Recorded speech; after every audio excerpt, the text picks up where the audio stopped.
paparazzi fountain. This is day 2, so we need an update. Beginning of day 2, said it's not looking so good. Well, started with 45, as you know.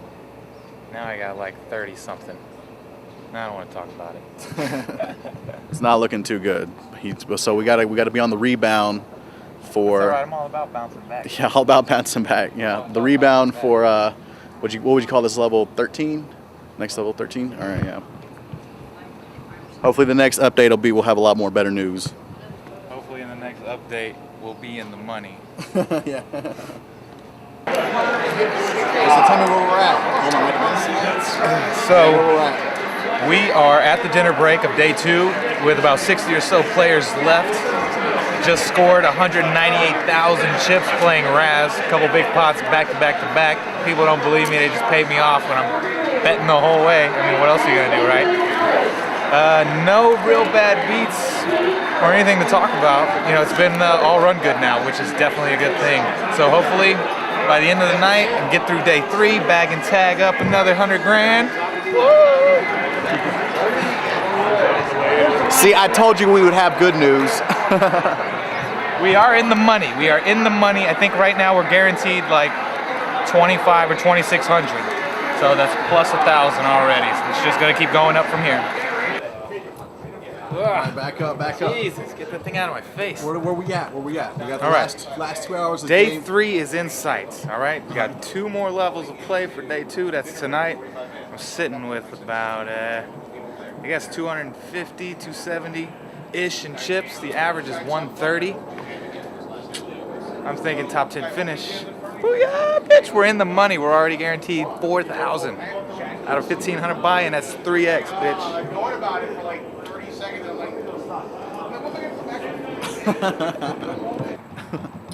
So, all right, read it again. Famous, I'm on the WSOP website. Opie keeps firing late in the day. Scott Gullett opened from the hijack, and James Opie, that's me, called from the small blind.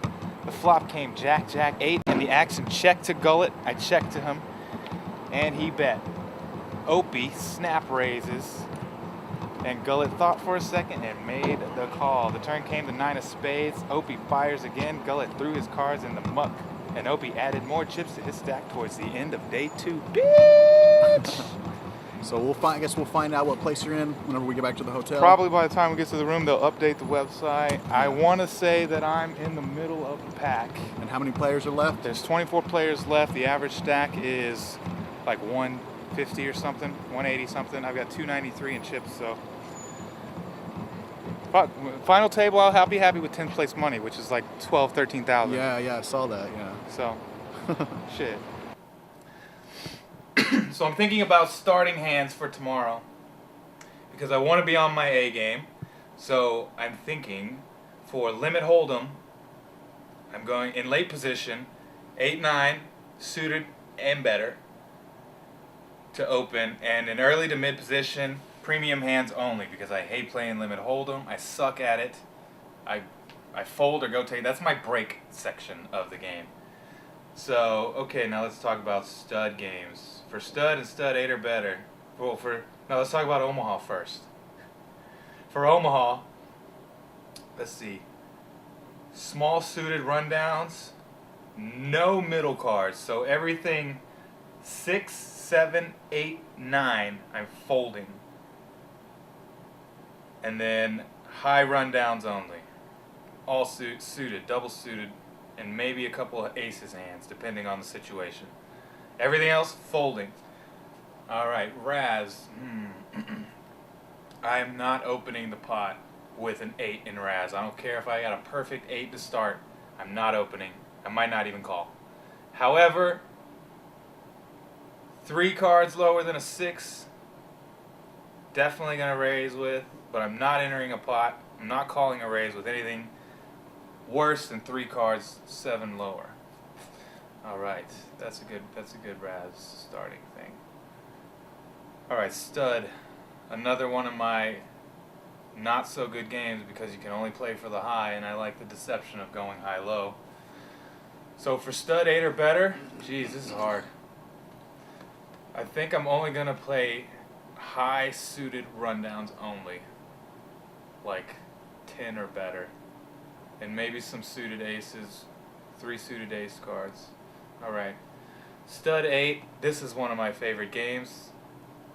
One of my better games along with 08.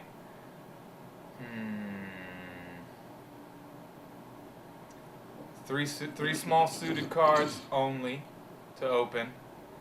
To call, 3 small suited cards less than 7. I'm never calling with an 8. I'm never raising with an 8. And of course high rundowns. And maybe some inside pairs where the pair is bigger than my door card. Those are deceptive hands too. I almost eliminated a guy today because I had a 4 up, and the blinds and antes had just went up to 4 and 8,000, I think it was. And I said, "What's the complete?" and threw out 4 yellow chips and was like, "Oops." And I really didn't mean to do that. But the guy next to me was like, you didn't mean to do that," and he raised me with a jack showing. And he didn't have a lot left, so I put in a 4th bet, and that was his all in. He turns over 2 queens, I turn over my 2 kings. I end up making a full house, but he made a low, so we chopped that pot up. And he stuck around for a while. He was like a fucking cockroach. It took he was all in 5 times before he was eliminated. And I think that about wraps it up for starting hand prerequisites, starting hand requisites. Yeah. You want to talk about yesterday with the queen or not? Oh, yeah, I mean, it's not a big deal. I'm over it now, but yesterday, very last hand to end day 1, or it was the day before yesterday at this point, I get dealt king, queen in the hole and a queen up in stud 8. And I raised, and everyone's talking at the table. They're excited about getting their bag, so no one's really paying attention. I raised and start talking to the guy next to me. Guy re-raises me. He goes all in for less, and I complete the action. And I look down. I didn't look down, actually. The guy over here said, "Hey." He's like, "Where's your up card?"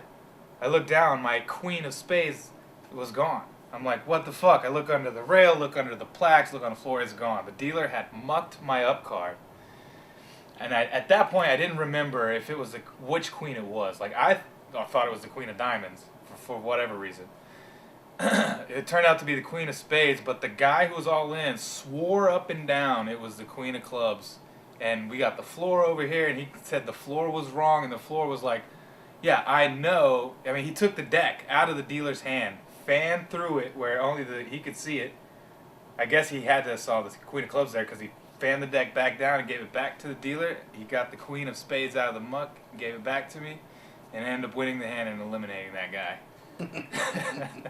And he was... The tables have turned. Dude, and he droned on and on about it. I'm bagging up my chips, and he's still arguing with the floor guy about how wrong that call was. Because his argument was the dealer took my queen of clubs and put it back in the deck, and the queen of spades had belonged to someone else. And the floor was like, "Are you fucking kidding me?" And everyone else was like, "Are you fucking kidding me? There's no way we would have not noticed the dealer fucking open the deck, take my card, stick it in, close the deck up." Everyone thought it was like, "You're an idiot, bro." Well, if he really wanted to protest, fucking get the cameras out. I was saying that. I was like, let's roll back the film because I want the exact card. Yeah. But it didn't get to that. The floor was like, "Dude, shut the fuck up. We're not going to kill his hand." He wanted my hand to be dead. He's like, "We're not killing his hand, dude. Shut the fuck up. You lost. Pay out." Yeah. Yeah, but no, there was no payout of that. Whatever. I eliminated Phil Hellmuth. That was awesome. He gave me a little mini blow up. I think he did it just for me because he knows I like it when he blows up on YouTube. I always get a laugh. And I was laughing at him, and I made the comment. I'm like, "Phil, I was just trying to pump you up with chips." He goes, "I know you were. Thanks a lot, buddy," and walks off. That was awesome. Yeah, he needed a 4 to make his low and a straight to scoop the pot, and he gets running kings, and I get running 4s to give me 2 pair, and he only had the kings there, so that eliminated Phil. But apparently, everyone was like, yeah, he was playing good, being patient, folding at the right time. Just fucking bad run of cards for him. But there was a certain satisfaction in taking him out and seeing him blow up like that. It's cool. Is that it? That's it, I guess.